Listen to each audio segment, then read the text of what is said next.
शीतकालीन सत्र है और माहौल भी शीत ही रहेगा।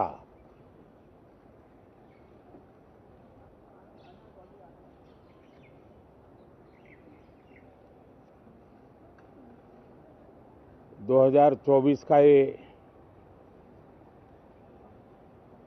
अंतिम कालखंड चल रहा है। देश पूरे उमंग और उत्साह के साथ 2025 के स्वागत की तैयारी में भी लगा हुआ है। साथियों, संसद का ये सत्र अनेक प्रकार से विशेष है और सबसे बड़ी बात है हमारे संविधान के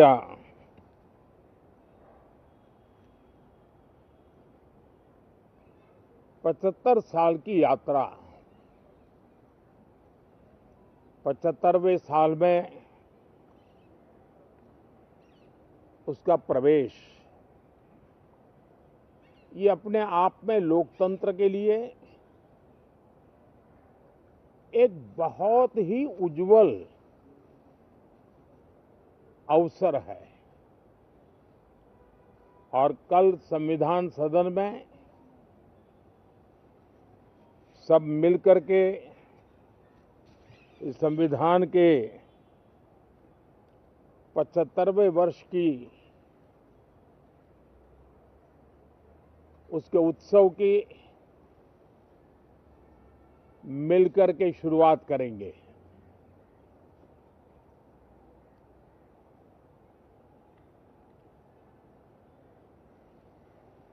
संविधान निर्माताओं ने संविधान निर्माण करते समय एक एक बिंदु पर बहुत विस्तार से बहस की है और तब जाकर के ऐसा उत्तम दस्तावेज हमें प्राप्त हुआ है। और उसकी एक महत्वपूर्ण इकाई है हमारी संसद। हमारे सांसद भी और हमारी संसद भी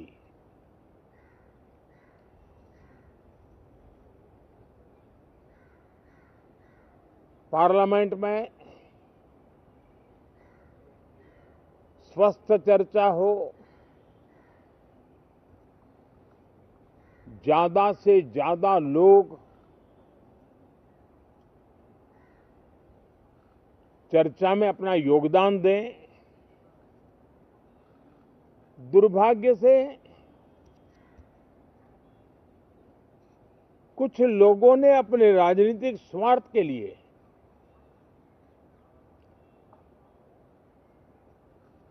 जिनको जनता ने अस्वीकार किया है, वे संसद को भी मुट्ठी भर लोगों के हुड़दंगबाजी से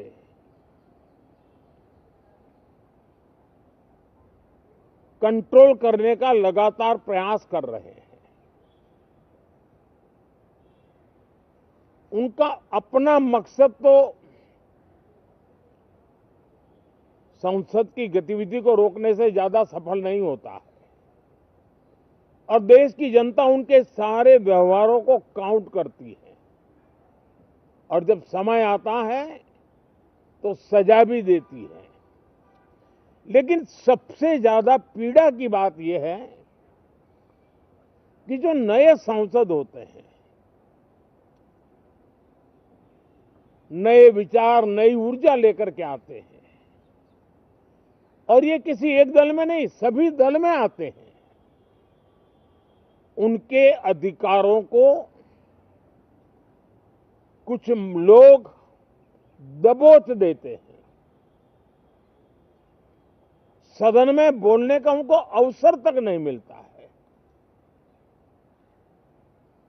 लोकतांत्रिक परंपरा में हर पीढ़ी का काम है आने वाली पीढ़ियों को तैयार करे, लेकिन 80-80, 90-90 बार जनता ने जिनको लगातार नकार दिया है, वे न संसद में चर्चा होने देते हैं, न लोकतंत्र की भावना का सम्मान करते हैं, न ही वह लोगों की आकांक्षाओं का कोई महत्व समझते हैं, उनका उसके प्रति कोई दायित्व है वो कोई समझ पाते हैं। और उसका परिणाम है वो जनता की उम्मीदों पर कभी भी खरे नहीं उतरते हैं और परिणाम स्वरूप जनता को बार बार उनको रिजेक्ट करना पड़ रहा है।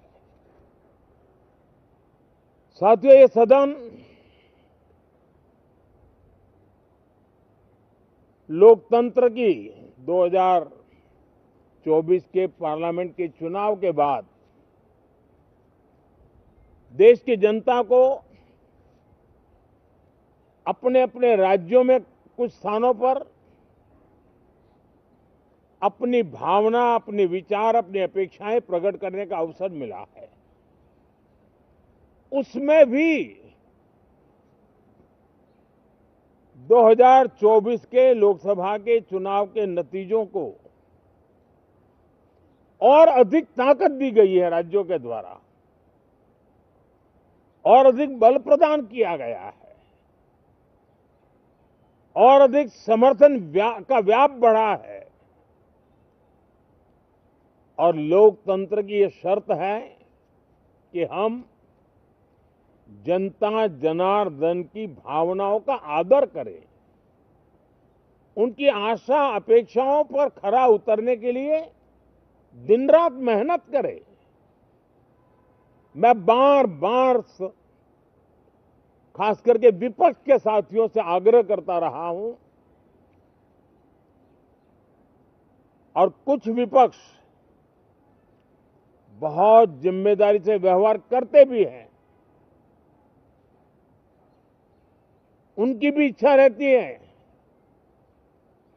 कि सदन में सुचारू रूप से काम हो, लेकिन लगातार जिनको जनता ने नकार दिया है, वे अपने साथियों की बात को भी दबोच देते थे, उनकी भावनाओं का भी अनादर करते हैं, लोकतंत्र की भावनाओं का अनादर करते हैं।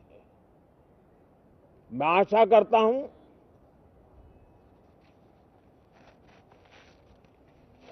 कि हमारे नए साथियों को अवसर मिले। सभी दल में नए साथी हैं, उनके पास नए विचार है, भारत को आगे ले जाने के लिए नई नई कल्पनाएं हैं। और आज विश्व भारत की तरफ बहुत आशा भरी नजर से देख रहा है, तब हम संसद का समय का उपयोग वैश्विक स्तर पर भी भारत के आज जो सम्मान बढ़ा है, भारत का प्रति जो आकर्षण बढ़ा है, उसको बल प्रदान करने वाला हमारा व्यवहार रहना चाहिए। विश्व के अंदर भारत को ऐसे अवसर बहुत कम मिलते हैं जो आज मिला है, और भारत की संसद से वो संदेश भी जाना चाहिए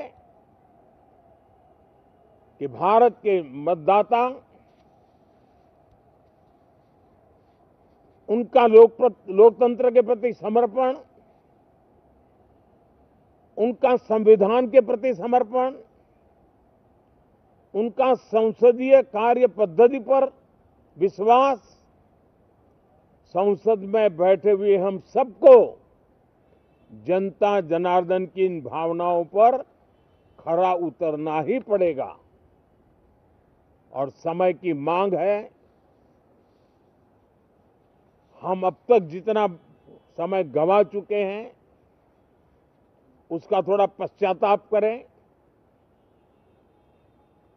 और उसका परिमार्जन करने का उपाय यही है कि हम बहुत ही तंदुरुस्त तरीके से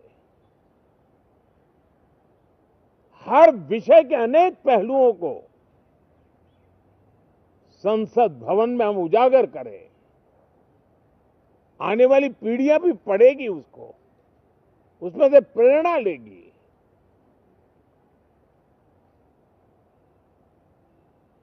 मैं आशा करता हूं कि ये सत्र बहुत ही परिणामकारी हो, संविधान के 75वें वर्ष की शान को बढ़ाने वाला हो, भारत की वैश्विक गरिमा को बल देने वाला हो, नए सांसदों को अवसर देने वाला हो, नए विचारों का स्वागत करने वाला हो। इसी भावना के साथ मैं फिर एक बार सभी माननीय सांसदों को उमंग और उत्साह के साथ इस सत्र को आगे बढ़ाने के लिए निमंत्रित करता हूं, स्वागत करता हूं। आप सब साथियों का भी बहुत बहुत धन्यवाद। नमस्कार।